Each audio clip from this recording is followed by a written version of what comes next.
Como acontece a alienação de bens imóveis? Na verdade, não é esse o objetivo, não é como acontece, mas o foco é sobre a autorização legislativa para alienar bens imóveis.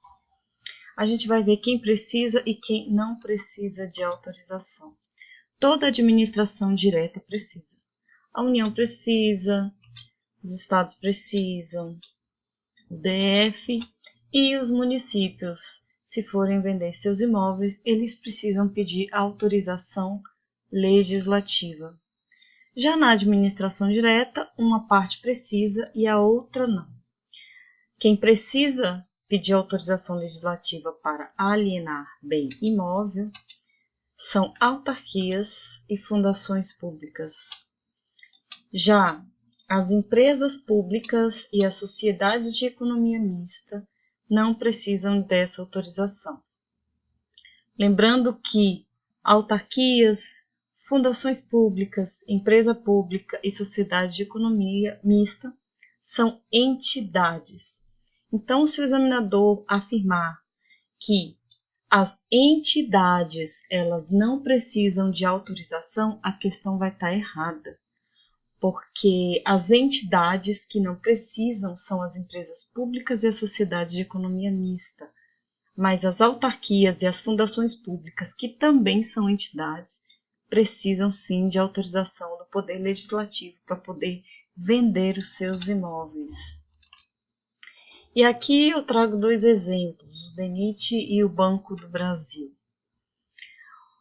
O DENIT pretende vender um imóvel seu, alienar o antigo prédio onde ele funcionava.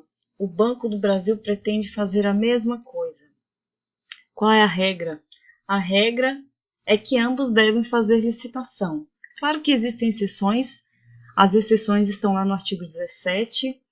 Lá no artigo 17 você vai ver que são casos no qual a licitação para alienação de bens imóveis é dispensada, mas aqui não, aqui a gente está falando da regra, e a regra aqui é licitar.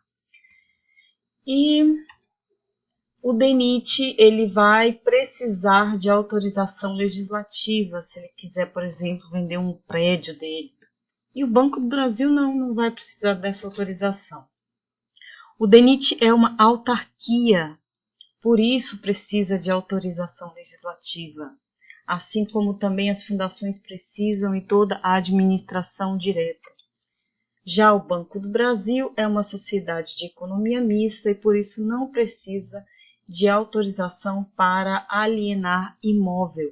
Lembrando que sociedades de economia mista e empresas públicas não precisam de autorização para alienar seus imóveis. Boa posse!